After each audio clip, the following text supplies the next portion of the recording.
Bonjour à toutes et à tous et merci de nous rejoindre pour cette troisième journée du Printemps de l'orientation. Bonjour Stéphane. Bonjour Théo, ça va? Ça va très bien, mais ravi d'être là pour vous apporter encore des informations, pour vous aider à vous orienter. Et aujourd'hui, alors lundi c'était pour les secondes et après, hier les premières et après, et aujourd'hui vous le voyez, l'orientation du CAPC au Bac+5. On va encore passer la journée ensemble avec des témoignages des personnes qui vont venir partager leur parcours et vous partager aussi, eh bien, j'ai envie de dire, des bons plans, des informations, là aussi pour vous orienter et faire les choix et qui seront bien évidemment les vôtres. Je le rappelle tout de suite parce que comme chaque journée, en fin de journée, on va pouvoir répondre à vos questions et c'est important, si vous avez des questions, on essaie d'y répondre tout au long de la journée, mais si vous en avez qui vous viennent à l'esprit, vous avez un numéro, et ça va être de l'autre côté, qui apparaît juste ici, le 05 57 57 73 73. Vous pouvez appeler dès maintenant, nous poser des questions. Si vous souhaitez passer dans l'émission ce soir, on vous rappellera au moment voulu et si jamais vous n'avez pas envie de parler tout simplement sur le plateau, on prendra vos questions à l'écrit et on les posera avec des personnes qui répondront à nos questions sur le plateau. Stéphane, on est ensemble pendant 3 quarts d'heure pour commencer et on a du monde sur le plateau et aussi en visio. Oui, tout à fait, puisque le thème de cette première table ronde de la journée, ce sont les métiers de la communication. Exactement. Nous avons 3 invités, 2 en plateau avec nous. On va commencer par Lisa Cubertafon qui est avec nous. Bonjour Lisa. Bonjour. Lisa qui est accompagnée de Lola B. Bonjour Lola. Bonjour. Et par la magie des ondes, on va retrouver Mathieu Clairvoyant qui est avec nous. Bonjour Mathieu. Bonjour. Alors, on va se faire donc 3 quarts d'heure sur les métiers de la communication avec évidemment des parcours différents. L'idée, c'est que les jeunes parlent aux jeunes. C'est à vous d'expliquer vos parcours et également peut-être de répondre à des questions qui tournent autour de ces métiers que tout le monde se pose, que vous êtes certainement posés à vos débuts. Et on va donc essayer comme ça d'éclairer la lanterne de nos spectateurs qui nous suivent via par exemple le direct du canal YouTube. Vous pouvez également, si ça vous intéresse, venir nous rejoindre ici dans l'hôtel de région de la Nouvelle-Aquitaine à Bordeaux. C'est un lieu public, il y a juste une porte à rentrer, puis à passer, pardon, et puis vous êtes dans le hall d'entrée et sur l'étage. Exactement, de toute façon, vous allez nous voir et nous entendre. On est là. Vous pouvez venir vous installer avec nous, ça nous ferait grand plaisir de vous avoir. Et justement, si vous êtes intéressé par les métiers de la communication et de l'audiovisuel, c'est aussi l'occasion de voir comment un plateau est monté, voir les équipes qui sont derrière et qui mettent en place voilà, un plateau de Web TV, tout simplement. Alors, Lisa, vous êtes directrice marketing chez Simane Bordeaux. Qu'est-ce que ça veut dire? Et qu'est-ce que Simane Bordeaux? Qu'est-ce que ça veut dire? Alors, ça veut dire beaucoup de choses en même temps. Le Simane, déjà, c'est un restaurant bordelais, donc un assez gros établissement qui se trouve sur les quais Rive Droite, pour les connaisseurs de Bordeaux. Et donc, on va y faire plusieurs choses, c'est-à-dire qu'on est avant tout un restaurant panoramique, c'est pour ça qu'on nous connaît essentiellement, mais on propose également de faire des séminaires, parce qu'on a des salles de réunion, et également, on a une brasserie au rez-de-chaussée. Donc, c'est un gros bateau, comme on l'appelle, qu'il faut faire tourner tous les jours, et donc, il faut promouvoir également. Exactement. Mais alors, ça consiste en quoi, directrice marketing? Et quand on dit promouvoir, il y a quoi derrière? Alors, il y a beaucoup de choses différentes. Ça consiste à gérer l'image déjà de l'établissement, mais qu'elle soit l'image publique, mais aussi en interne. Donc, on gère autant les humains que l'aspect clientèle, l'aspect personnel d'entreprise que l'aspect public. Et donc, l'idée, c'est de pouvoir avoir toujours une image qui rayonne sur Bordeaux et au-delà de Bordeaux, et également qu'on puisse faire venir le plus de clients possible dans notre établissement. Voilà. Parfait, merci. Et on reviendra un peu sur tout le parcours au fur et à mesure. Je propose aussi d'aller voir un petit peu ce que fait chacun et après on reviendra sur le parcours pour expliquer. Lola, alors championne de France 2022 de visual merchandising aux Olympiades des métiers. Déjà bravo. Merci. Et alors qu'est-ce que ça veut dire derrière ça exactement? Qu'est-ce que le visual merchandising? Alors le visual merchandising, c'est en fait la mise en valeur de produits. Donc ça va passer par la conception de vitrines, de présentation dans les magasins. Et en fait, c'est ce qui va accrocher le regard du client et donc lui donner envie à acheter. Et donc voilà, le séduire et voilà. Exactement. Mais alors aujourd'hui, qu'est-ce que vous faites? Parce que championne de France, c'est un instant, un moment. En dehors de ça? En dehors de ça, du fait d'avoir été championne de France, je suis maintenant en équipe de France des métiers pour aller concourir à l'international à Shanghai en octobre 2022. Et je suis étudiante sur Bordeaux, du coup, à l'école de Condé. Je prépare mon diplôme cette année en design d'espace et architecture d'intérieur, pardon. Voilà. Génial, bravo, c'est beau. Et on a Mathieu qui est avec nous aussi. Mathieu, chef d'entreprise en agence commerciale B2C, coach en développement personnel et humoriste. Et il y a sûrement encore plein d'autres métiers, j'imagine. Est-ce que Mathieu, vous pouvez également un peu vous présenter? Oui, donc vous avez déjà bien résumé, mais c'est peut-être un peu trop, c'est pour ça que je ne suis pas en plateau, parce que je me suis fait un petit peu déborder. Donc nous, en tout cas, en tant que chef d'entreprise, je fais de la prestation de service commercial, c'est-à-dire qu'on a des commerciaux qui vont prospecter une clientèle de particuliers pour le compte d'un opérateur téléphonique.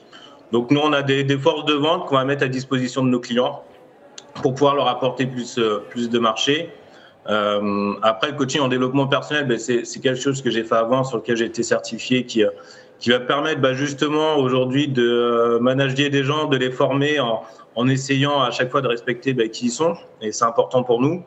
Et l'humour, ça rejoint un petit peu tout ça, parce que c'est de la prise de parole, c'est de pouvoir capter un public et de pouvoir toucher à des choses justes en les faisant rire, mais du coup en faisant passer aussi des messages. Donc voilà, c'est 3 activités, mais en fin de compte, c'est une seule activité parce qu'elles peuvent se rejoindre toutes les 3.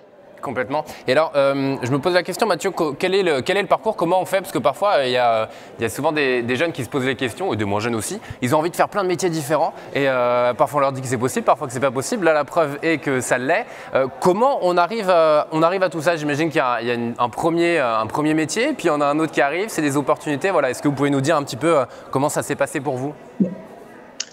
Comment ça s'est passé, c'est que ça a été beaucoup d'instinct, j'ai envie de dire. J'ai pour habitude, moi, de suivre mes convictions et d'aller là où j'ai envie d'aller, même si on me dit que j'ai pas le droit d'y aller, parce que je pars du principe que je suis la seule personne avec qui je vais vivre toute ma vie. Donc autant l'écouter elle que plutôt écouter les autres. Pas faux. Mais c'était des opportunités. Moi, j'ai juste un bac pro. Je suis sorti des études assez rapidement. J'ai commencé commercial, et commercial, ça a développé, je pense, un sens relationnel chez moi que j'ai déjà intrinsèquement.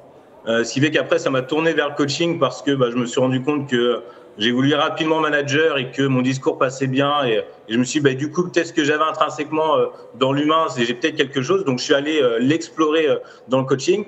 Et après, voilà, j'étais souvent la personne qu'on invitait pour rigoler. Et donc, je suis revenu comme ça à la scène pour me lancer encore un nouveau défi et dire, si j'ai ça au fond de moi, je vais aussi aller l'exploiter. C'est génial. Oui, d'accord. On va revenir un petit peu sur le parcours de Mathieu. Donc Mathieu, un bac pro dans quel domaine? Moi, j'ai fait un bac pro vente, donc qui était prospection, négociation, suivi clientèle à l'époque. D'accord. Et donc après le bac pro, directement la vie active? Directement la vie active, j'ai commencé à 20 ans. J'étais commercial à 20 ans et je suis devenu manager à 21 ans et j'étais directeur d'agence à 22, donc ça allait très très rapidement en fin de compte pour moi. Ok, ensuite, quand vous avez parlé de coach en développement personnel, vous avez dit j'ai été certifié, donc vous avez à nouveau suivi une autre formation? Exactement, c'est-à-dire qu'à un moment j'ai fait on n'en parlait pas, que j'ai 36 ans, quand on dit les jeunes parlent aux jeunes, je suis un petit peu moins jeune, mais je veux dire à l'époque, je pense qu'on ne parlait pas de tout ce qui était burn-out qu'on peut parler aujourd'hui dans le monde du travail. C'est-à-dire qu'à un moment j'étais en rupture totalement dans ce que je faisais, c'est-à-dire que j'avais l'impression de me servir des gens que je formais pour faire du chiffre, techniquement, et donc j'ai eu besoin de me retourner vers l'humain et j'ai eu besoin d'aller aider l'humain sans avoir toute cette sphère de chiffre d'affaires, de rentabilité qu'on peut avoir derrière. Et donc, c'est là où je me suis tourné vers le coaching et que j'ai intégré l'Institut de coaching international, où je me suis formé, où j'ai été certifié avant de monter mon cabinet de coaching. Alors, c'est très intéressant. Alors, je vais faire un petit aparté là-dessus parce que c'est vrai que Théo, depuis 3 jours, nous sommes ici, on ne cesse de répéter aux jeunes, aux lycéens, qu'on ne joue pas sa vie sur des choix de spécialité, ni en seconde ni en première.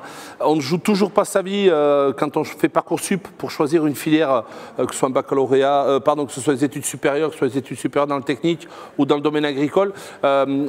J'ai presque envie de dire qu'on se forme de plus en plus tout au long de la vie. Et comme on le disait hier avec les spécialistes, dans le monde que nous vivons aujourd'hui, qui va très très vite, il faut avoir cette réactivité. Alors on peut évidemment toujours faire des carrières sur un seul métier, ça existe toujours, mais ce n'est plus forcément certainement la norme. Et je pense que Mathieu en est un très très bel exemple. Mathieu nous a dit qu'il était plus trop jeune, 36 ans, mais c'est encore rien du tout, parce que 36 ans, on peut quand même dire qu'il y a encore au moins 30 ans de carrière professionnelle à faire, Mathieu. Je ne veux pas te casser le moral. Hein. C'est pas dans mes plans, je ne le cache pas. Et moi, je me demande, Mathieu, quand vous étiez lycéen, est-ce que vous aviez déjà un peu tout ça en tête? Comment ça s'est construit? Comment vous êtes allé vers le bac pro? Parce que là, voilà, on s'adresse à des lycéennes et des lycéens qui se disent peut-être j'ai envie de faire la même chose, mais encore une fois, à ce moment-là, vous en étiez où? Ben, c'était pas. Alors, mon discours, c'est peut-être pas le meilleur discours à dire, mais c'est la réalité. Donc, il faut le dire. C'est que moi, je suis allé dans la vente parce que c'était la facilité pour moi. Et puis, j'ai eu de la chance, c'est que j'avais cette vocation, négocier. C'est quelque chose que j'ai en moi depuis que je suis tout petit. Donc, je me suis pas trop posé de questions sur mon avenir. Je suis allé sur la vente parce que je savais que je savais faire et que ça me permettait, pour être un petit peu familier, de me planquer pendant quelques années à l'école. Mais je savais très bien ce que j'allais faire derrière. Et surtout, c'est que depuis que je suis tout petit, je me suis jamais interdit de rêver. Et je suis rentré dedans en sachant très bien que quand j'allais prendre un premier métier, mais c'était certainement pas là que j'allais m'arrêter, que tous les soirs quand je suis dans mon lit, et encore aujourd'hui à 36 ans, je rêve à plein de choses que je pourrais faire. Et je me lève le matin avec l'envie d'essayer d'aller le réaliser, en tout cas de m'en rapprocher le plus possible. Ouais, moi, j'aime beaucoup cette notion-là, parce que c'est vrai qu'on dit toujours ton rêve d'enfant, c'est quoi dans la vie? Sauf que tous les soirs, on dort et tous les soirs, on rêve, en fait. Et tout au long de la vie, on a des rêves qui diffèrent et qui changent. Et sur le coup de dire que j'ai pris la facilité parce que c'est là où je me sentais le plus à l'aise, depuis hier, les psychologues de l'éducation nationale nous disent surtout, quand vous choisissez une voie, n'allez pas forcément contre votre nature. Au contraire, allez plutôt sur quelque chose où vous allez être à l'aise, parce que c'est évidemment important de réussir dans les études, mais c'est aussi important d'être bien dans ce qu'on fait. Exactement. Et voilà, de se lever le matin, d'être content d'aller à sa formation, et pas forcément y aller à contre-cœur, parce qu'au bout d'un moment, quand on y va à contre-cœur, on sait comment ça termine, on arrête tout, et malheureusement, voilà, on a une expérience qui n'est pas aboutie, et c'est toujours dommage. Ouais, complètement. Mais donc, il faut le sentir, il faut le savoir. Et au bout d'un moment, on l'a compris et on l'a vu depuis 2 jours qu'on peut être accompagné à tout moment de la vie aussi quand on a envie de changer d'orientation. Tout à fait. Mathieu, vous restez avec nous. On va revenir sur le plateau, mais on reviendra vers vous tout à l'heure. On va maintenant demander à Lisa de nous raconter son parcours. On voit que Lisa est directrice marketing au Simane à Bordeaux, un restaurant. Elle nous a expliqué tout ce qu'elle faisait pour la promotion donc, de ce restaurant et plus, puisque c'est aussi un lieu de séminaire. C'est un vrai lieu de vie sur les quais à Bordeaux. Alors, quel a été le parcours de Lisa, sachant que Lisa, à mon avis, a moins de 36 ans? Oui, moi j'ai 29 ans. 29 ans, très bien. Allez, on va faire le parcours de Lisa. Alors du coup, moi j'ai fait un bac L, option art plastique, histoire de l'art. Et donc je rejoins un petit peu le témoignage de Mathieu sur le fait que je pense que ça commence avant tout par une passion qu'il faut suivre et surtout ne jamais y renoncer. Moi j'ai adoré la lecture, l'écriture et les arts en règle générale, donc je me suis dirigée naturellement vers cette voie-là. Et puis après, j'ai eu mon bac général, mais je ne savais absolument pas quoi faire parce que j'avais envie de faire plein de choses justement. Donc de là à faire un choix sur une orientation qui m'amènerait jusqu'à la fin de ma vie, c'était quelque chose qui m'angoissait terriblement parce que j'en avais pas envie. Donc j'ai commencé par faire de la philosophie, j'ai fait une année de philosophie à Toulouse. Après j'ai resserré, j'ai fait alors technique de commercialisation, je sais même pas si ça existe encore actuellement, mais tech de co on appelait ça, pour faire du commerce parce que j'en avais jamais fait. Je me suis dit pourquoi pas, j'aurais des bases. Donc j'ai fait une année là-dedans aussi, mais j'étais pas à ma place, ça m'a pas plu. Et après j'ai fait un BTS communication à Bordeaux que j'ai terminé. Après, j'ai resserré, j'ai fait une licence dans les médias, dans les métiers du journalisme, et j'ai fait un master en école de journalisme. Voilà. Donc, parce que voilà, j'ai toujours voulu être journaliste, moi, à la base, et en fait, on m'a toujours dit que je ne pourrais pas le faire parce que j'avais pas le réseau nécessaire, parce que j'étais une bonne élève, mais pas assez pour pouvoir accéder à ce genre d'école. Et donc, je me suis dit, je vais prendre le problème inverse, je vais commencer large, et puis je vais resserrer, comme ça, au moins, j'aurai une multitude de compétences diverses et variées pour la suite.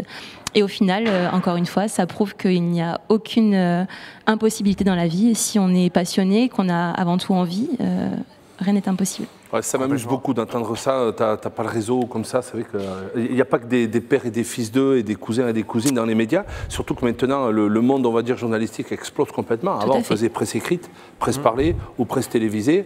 Aujourd'hui, il y a énormément de possibilités pour être journaliste. Si ça se trouve, un jour, vous y reviendrez.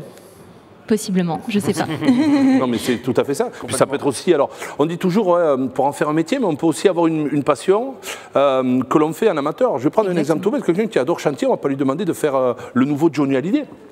Il peut très bien être dans une chorale, aller chanter une fois par semaine, faire un concert dans l'année pour assouvir sa passion. On peut aussi faire du journalisme comme ça. Et de là-dedans, il y a des gens qui vont sortir du lot et qui peuvent avoir des parcours de vie très intéressants. Moi, ce que je retiens de votre témoignage quand même, c'est que vous êtes une vraie touche à tout, avec une ligne directrice quand même.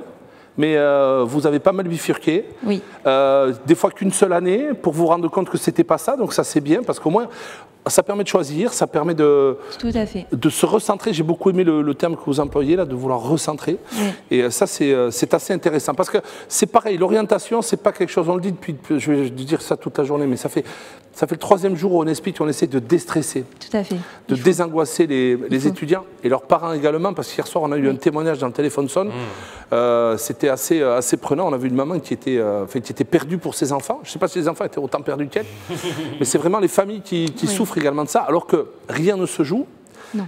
Et que quelque part, on peut avoir des visées dans la vie, et puis surtout, on a le droit de changer parce qu'on est jeune et que la vie est longue. Exactement. Et j'aimerais rebondir sur le fait, vous évoquez le terme un peu d'erreur de parcours. Pour moi, ce ne sont pas du tout des erreurs, ce sont des tests. Et il faut les faire, et c'est pas grave de se rendre compte que, en fait, on est plus attiré par autre chose que la formation dans laquelle on est.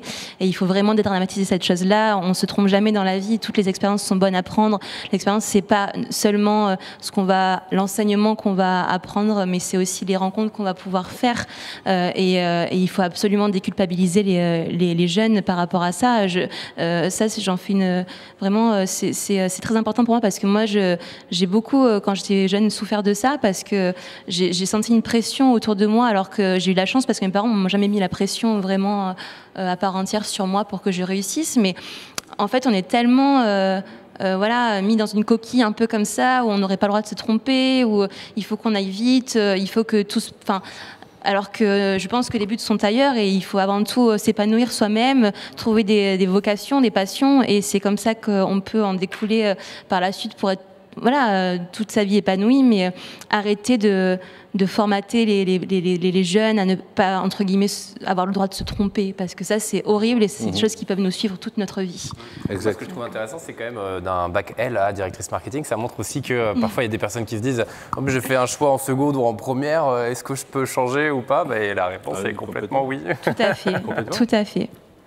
Et alors, quelles ont été, parce que pour le coup, on a fait rapidement les études, mais après les études, vers quoi vous êtes allé? J'imagine que vous n'êtes pas allé tout de suite dans le marketing ou du coup, moi, quand j'étais étudiante, j'ai aussi beaucoup fait de pige journalistique. Moi, ce qui me plaisait avant tout pour être journaliste, c'était la presse écrite et le journalisme de proximité. Donc, la télé, tout ça, ça ne m'intéressait pas forcément trop. C'est vraiment ce défi de l'écriture qui m'intéressait et la rencontre avec les gens. Et donc j'ai fait beaucoup ça pendant mes études, et à la fin de mon master, en fait, j'ai eu une opportunité de travail à La Dépêche à Toulouse dans la rédaction. Donc j'ai passé beaucoup de concours pour être acceptée. Au final, j'étais embauchée en CDI, ce qui est très rare quand on débute dans ce métier. J'avais 25 ans à l'époque, et en fait j'ai refusé. Okay. Parce que pour moi, c'était plus. Alors que j'avais fait mon master pour ça, mes parents m'ont dit: est-ce que tu es sûre, Lisa, quand même, de ce que tu es en train de faire, parce que tu as beaucoup travaillé pour ça. Et en fait, j'avais fait le tour de ce que je voulais faire là-dedans, et je me suis raccrochée, entre guillemets, à mes premières amours. Je suis revenue vers la communication, le marketing. J'en faisais aussi à côté parce que j'avais monté mon auto-entreprise pour développer des projets de communication pour des petites PME. Et en fait, je suis arrivée au CIMAN à Bordeaux à entretien avec mon patron. J'ai vu ce lieu incroyable sur les quais. Et on m'a dit, voilà, on te crée un poste et ta mission sera de développer cette image de marque et de pouvoir amener le plus de personnes profitent dans ce lieu de vie. Et donc, c'est ce que j'ai fait. J'ai décliné ce CDI à La Dépêche. J'ai pris ce poste à Bordeaux et j'ai changé radicalement entre guillemets de voix, mais tout en restant attachée à mes premiers amours parce que je continue à écrire de mon côté. Parfait, ça me retient à cet aspect de passion qui est important, parce que je pense qu'il faut toujours savoir pourquoi on fait les choses. Et c'est vrai que le milieu dans lequel j'évolue est pas tous les jours évident, parce qu'on nous demande beaucoup les objectifs de rentabilité sont très présents. On ne fait pas juste ça pour et donc c'est aussi important à côté d'avoir quelque chose qui nous tient à cœur et qu'on continue à développer, soit pour nous, soit dans un autre but. L'écriture, c'est toujours dans un but journalistique ou c'est peut-être plus non, là c'est roman, personnel, ou... c'est plus roman. Ouais. Bien que on m'a déjà proposé de faire quelques écrits pour divers événements. J'y réfléchis de plus en plus parce qu'aussi le Covid, je pense que le Covid a changé beaucoup de choses et m'a donné envie de revenir un peu aussi à mes premiers amours. Ouais. Donc, et c'est intéressant de dire, parce que vous l'avez dit et mentionné, le côté indépendant et auto-entrepreneur aussi. On a quand même la chance en France de pouvoir se lancer facilement et de pouvoir tester aussi grâce à ça des métiers. Et si on se sent bon dans quelque chose et qu'on a une opportunité, on peut facilement se lancer. Donc, c'est important de le dire aussi. Et là aussi, avec l'auto-entreprise, alors ça dépasse un petit peu le cadre de l'émission, mais ce qu'il faut dire, c'est que ce système-là permet de se lancer tout en étant étudiant, par exemple. Exactement. Et ça permet aussi de faire un test, de savoir si on est bon ou pas bon dans un domaine. Et ça coûte rien d'essayer, parce que on va dire qu'on paye des charges que sur l'argent qu'on gagne. Donc Exactement. si on n'en gagne pas, parce que on n'a pas trop, par exemple, on ne sait pas faire de marketing, on ne sait pas se vendre, et bien on sait qu'il va falloir bosser ça, et on a le temps de repartir faire une formation pour revenir, et c'est une belle chance. C'est une belle chance, et alors surtout ce qui est bien, moi j'ai fait ça aussi parce que dans les propositions de cursus un peu théorique, moi j'ai pas fait de bac pro, et donc effectivement cette notion professionnalisante, elle est moins présente parce qu'on étudie beaucoup, on apprend beaucoup de choses, on a beaucoup de culture générale, mais c'est vrai qu'on est un peu moins envoyé sur le terrain, et donc moi c'est aussi pour ça que j'ai créé cette auto-entreprise, pour commencer à travailler un petit peu à côté, gagner un peu d'argent également, et c'est aussi pour ça que je faisais des piges, parce que j'étais vraiment dans le nerf de la guerre, et je savais de quoi je parlais et où je mettais les pieds, quoi. Voilà. Ouais, complètement. Super, merci pour ce témoignage, Lisa. On va revenir vers vous tout à l'heure, puis on va faire connaissance avec Lola, notre troisième invitée de cette première émission de la troisième journée du printemps des métiers. Ça fait un beau 3. J'essaie de faire des rimes des Alexandrins, c'est pas mal. Quelqu'un qui fait de l'écriture à côté, j'essaie de me mettre un petit peu au niveau de mes invités. Et donc, alors Lola, comment vous avez choisi en fait de faire ce parcours-là? Et pareil au lycée, enfin en seconde, première, terminale, qu'est-ce que vous aviez en tête? Est-ce que c'était déjà assez précis ou est-ce que ça s'est construit au fur et à mesure? Alors moi, du coup, donc à la sortie du collège, voilà, je voulais continuer dans le domaine du dessin parce que j'aime beaucoup dessiner. Et en fait, je ne savais pas précisément dans quel domaine du dessin je voulais aller. Donc j'ai visité différents lycées et en fait, via du bouche à oreille, j'ai entendu parler d'un bac professionnel en marchandisage visuel, qui est donc l'appellation française du visual merchandising. Et en fait, il se trouve juste ici à Bordeaux, au lycée Toulouse-Lautrec. Donc c'est un lycée professionnel des métiers d'art et de l'artisanat. Et en fait, c'est une section qui a été créée il y a très peu de temps. En fait, j'ai fini la première boucle de terminale, première, seconde, à la création de cette section. Et ensuite, donc après ça, après mon bac que j'ai obtenu du coup, j'ai décidé de me pencher plutôt donc, dans l'architecture d'intérieur. Parce que j'aimais ce côté un peu polyvalent en fait, faire du dessin plutôt technique, après passer un petit peu plus à du visuel vraiment 3D, et après rencontre clients, se déplacer, rencontrer des artisans, ça nous permet d'apprendre aussi tout le temps. Et donc c'est pour ça que j'ai décidé du coup d'aller à mon école de Condé, donc située à Stalingrad, donc dans laquelle je fais un bachelor design d'espace architecture intérieure du coup. Donc c'est un diplôme qui se prépare en 3 ans, moi je le fais en 2 ans, parce qu'en fait il y a une première année qui est une classe préparatoire.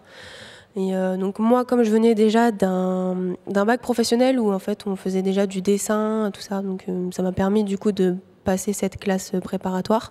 Et ensuite donc une 2e année où on entre dans la spécialité et la 3e année du coup le diplôme du bachelor, donc ce que je suis en train de passer cette année. Et voilà. Et en parallèle, du coup, le concours WorldSkills. Voilà. Complètement. Je précise, l'école, ce que vous avez dit Stalingrad, c'est à Bordeaux, pour le coup, rive droite, au cas où, parce qu'on est Nouvelle-Aquitaine, tout le monde ne connaît pas forcément, je me permets cette petite précision. Et alors, championne de France, pourquoi avoir envie de concourir? Et donc, c'était aux Olympiades des métiers, c'est ça? Voilà, alors en fait, nous on appelle ça l'Olympiade des métiers, enfin ça a été nommé comme ça à la région, mais en fait du coup le concours s'appelle officiellement les WorldSkills France, voilà, et les WorldSkills du coup à l'international, il y a les EuroSkills pour l'Europe, mais voilà. Donc du coup moi j'ai voulu concourir parce que quand ma section a été créée du coup dans mon lycée, Mon professeur, du coup, qui a intégré la section dans le lycée, a engagé ce métier-là dans les sélections régionales, du coup, de WorldSkills, sur la Nouvelle-Aquitaine. Et puis ça n'a pas donné suite après les régionales, parce qu'il n'y avait pas de candidats dans d'autres régions. Donc il y a eu seulement une remise des médailles sur la région. Et puis, en fait, au moment où moi j'aurais pu participer, du coup, j'étais en terminale.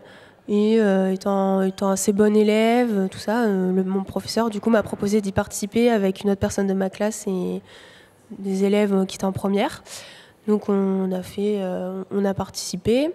Je suis arrivée médaillée d'argent. Et comme c'était un nouveau métier et que c'était la première fois que le métier allait participer au national, parce que donc entre-temps, sur les 2 années, entre les deux éditions, mon professeur a pu faire un peu de bouche à oreille et du coup trouver notre recrue pour pouvoir intégrer le métier au national. Ouais.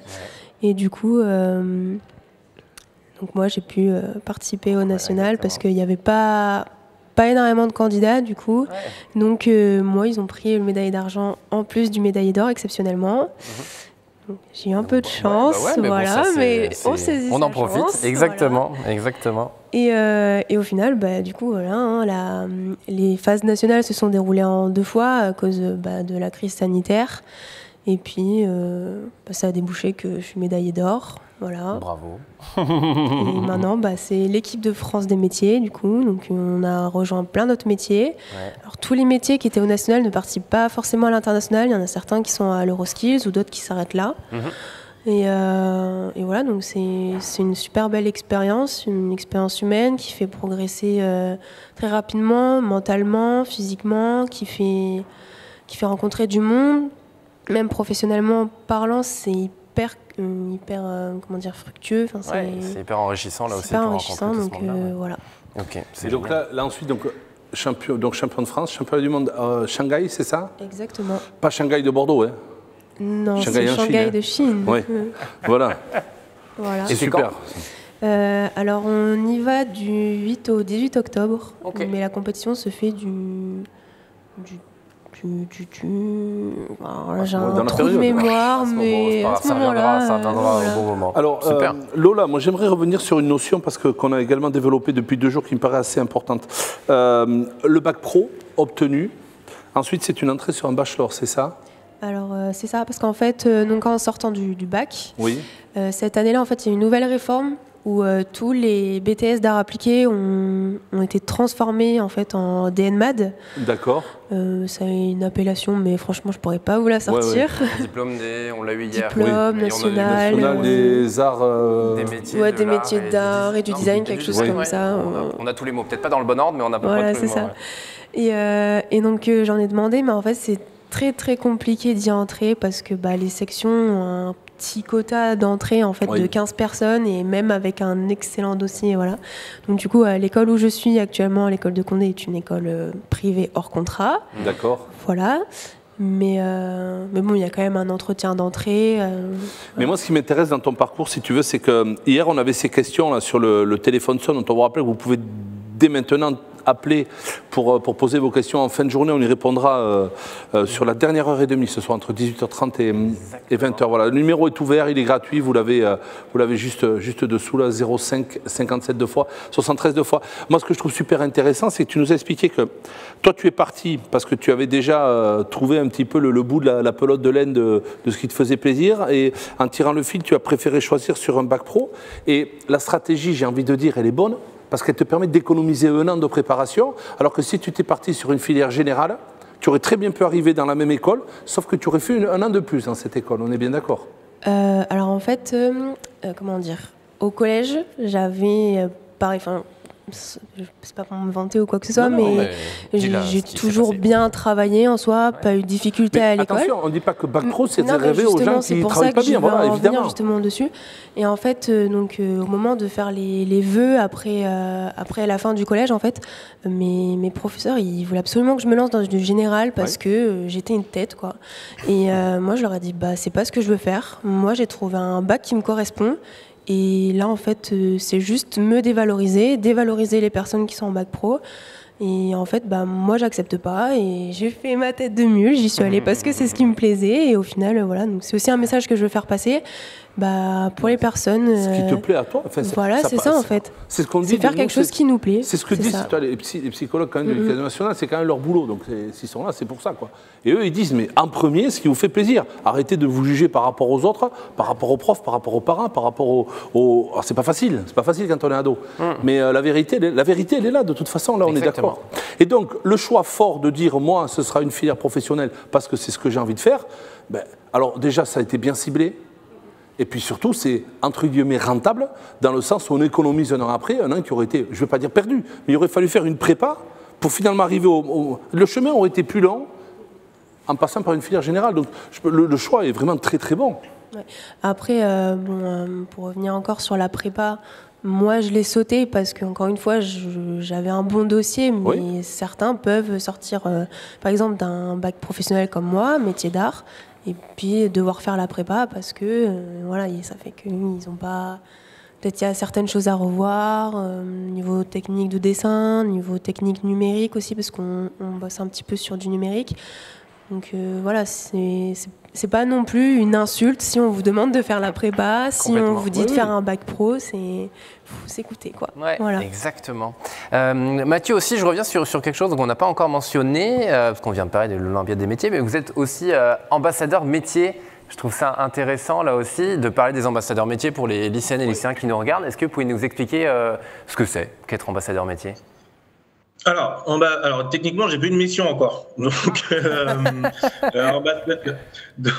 là, c'est une très bonne question. Okay. Non, mais c'est de pouvoir aller sur des événements pour parler un petit peu de mon métier et pour pouvoir échanger aussi,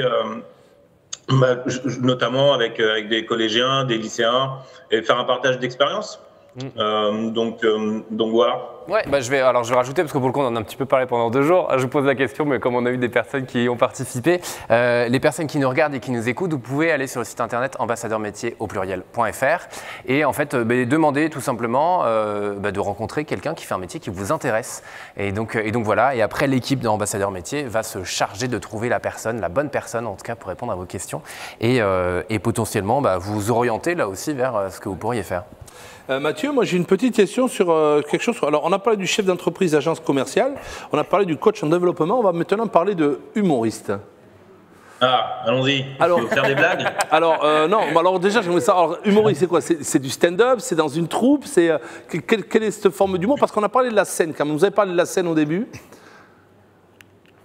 Oui, alors moi je fais du stand-up. Voilà, d'accord.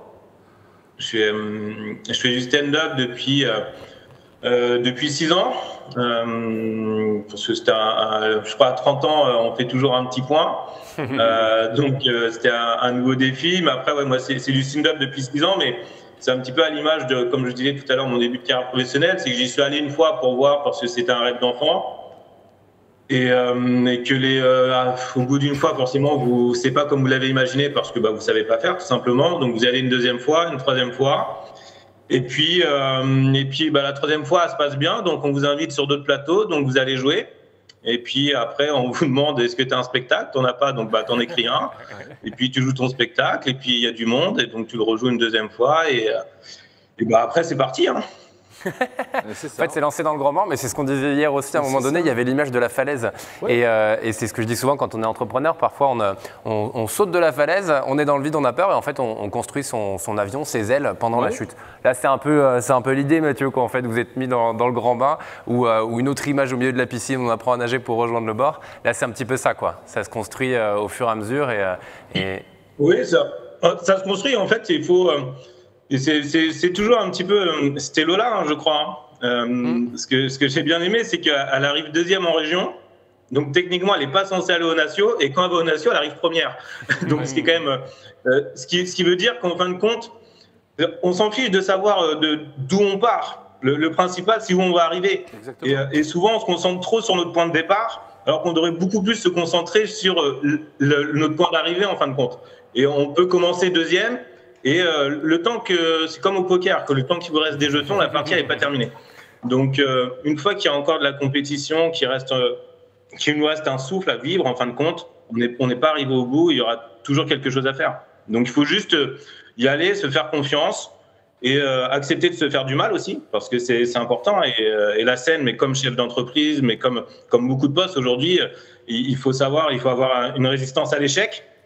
Mais cette résistance à l'échec, il faut savoir la construire, et on la construit en jetant dans le vide, comme vous avez dit tout à l'heure, et en se disant j'ai peut-être pas les ailes aujourd'hui quand je me jette, mais il faut se faire confiance pour que ces ailes-là poussent pendant cette descente, qui est un beau voyage d'ailleurs. On va revenir aussi sur cette notion de formation. Alors on cherche une formation, mais l'important c'est aussi de se former soi-même. Alors on peut être aidé par une école, ça peut être un tuteur, des choses comme ça, qu'on fait de l'apprentissage. Mais il y a aussi une part personnelle où on a envie d'apprendre, où on a envie de s'ouvrir aux autres, d'aller voir les autres, d'aller rencontrer des professionnels. C'est vraiment quelque chose, dans le témoignage de Lola, je vais revenir dessus, et moi j'ai beaucoup aimé cette notion, je suis allé visiter des lycées. J'étais en 3e, hein. On m'a dit, bon, on a compris, il faut faire général. Non, moi j'ai vraiment une idée. Je suis allé visiter des lycées. C'est très important. Prenez-vous en main. Prenez-vous en main. C'est votre vie, c'est votre avenir. Prenez-vous en main. Ça, c'est important. Ouais, c'est ça. Hein. De toute façon, elles servent à ça, les journées portes ouvertes. Hein, c'est important d'y aller. Même si on n'a aucune idée du métier. Hein, par exemple, les bacs STD2A, là, le bac pro marchandisage visuel, c'était une nouvelle section. Je ne connaissais pas du tout, mais quand je suis allée là-bas, j'ai flashé complètement. J'ai dit à ma mère, parce que j'étais avec elle à ce moment-là, j'ai dit c'est ça que je veux faire. Et je vais y aller, j'y suis allée. Voilà. Et comment vous êtes alors renseigné pour aller dans d'autres lycées? Ça c'est comment? On y va, on se pointe un matin comme ça et bonjour, j'ai envie de le visiter? Ou faut appeler, faut se renseigner? Enfin voilà, là aussi donner quelques concepts peut-être à ceux qui nous regardent pour aller voir ce qui se passe. Il y a les journées portes ouvertes déjà qui sont encadrées. Il y a les journées portes ouvertes. Après, je sais qu'on peut potentiellement, mon école en tout cas, là où je suis actuellement, souvent pendant les vacances, ils font des petits stages découvertes. Voilà, après, peut-être potentiellement contacter les écoles, leur demander si on peut faire justement des stages de découverte, visiter sur une journée, plus si affinité. Voilà. Complètement. Il nous reste quelques minutes ensemble. Oui. Moi, j'ai bien envie de vous demander des conseils encore. J'ai juste un petit point avec Lisa, moi, que j'aimerais approfondir. Sur ce métier-là de marketing, on va prendre l'exemple du restaurant du Simone à Bordeaux. Comment est-ce qu'on donne envie aux gens de venir dans un restaurant? Alors, moi j'ai envie de dire, ce qui est important, c'est ce qu'on a dans l'assiette. Mais s'il y a un poste de directrice marketing, c'est qu'il n'y a pas que dans l'assiette. Alors, qu'est-ce qu'on va chercher concrètement quand on est directrice marketing? Comment on va faire pour faire venir des gens à ce restaurant? Alors que ce soit des particuliers, par exemple, tiens, à midi, on cherche un endroit pour déjeuner, on va téléphoner, on va réserver une table. Mais par exemple, tiens, on a envie de faire un séminaire, puisqu'il y a des salles de réunion, vous nous avez dit. Qu'est-ce que vous allez vendre? Une offre globale avec à la fois de la salle, de la restauration, peut-être de l'animation, de l'entertainment. Racontez-nous ce métier de marketing, parce que ce terme veut à la fois tout dire et rien dire. Concrètement, qu'est-ce que c'est? On y met tout dedans, effectivement. En fait, l'idée, c'est vraiment de créer une âme dans ce restaurant. Déjà que les gens y viennent parce qu'ils se disent que c'est quelque chose, c'est un endroit singulier où on a envie d'y aller et d'y se sentir bien. Donc il n'y a plus effectivement que le plaisir de l'assiette, on va dire, comme ça. Après, avec l'émergence et la prépondérance des réseaux sociaux, ça y joue aussi énormément. Maintenant, en plus à Bordeaux, il y a pléthore d'offres de restauration. Donc on est dans un secteur hyper concurrentiel au niveau de la restauration. Donc obligé de développer au maximum l'image et de la promouvoir pour que les gens viennent plus effectivement chez nous que chez les collègues. Mais bon, après, on est aussi dans une nouvelle ère et une nouvelle vision entre guillemets du business où enfin en tout cas ma génération elle travaille beaucoup dans un système collaboratif où moi j'ai beaucoup d'amis dans la restauration qui m'envoient des clients ou moi je leur envoie des clients et on est vraiment je pense une autre génération qui appréhende la communication, le marketing, le business entre guillemets autrement que celle d'avant nous, où c'est plus de l'entraide. Et après sur l'aspect plus entreprise B2B, du coup, oui, on va essayer d'offrir des packages à nos clients d'entreprise où effectivement ils pourront tout aussi bien faire leurs réunions que se restaurer le midi ou le soir ou faire des événements privés, privatifs. Voilà, il faut vraiment avoir une large palette pour être le plus visible possible et répondre au maximum à la demande des clients qui sont de plus en plus exigeants et qui nous demandent de plus en plus. Voilà. Ouais.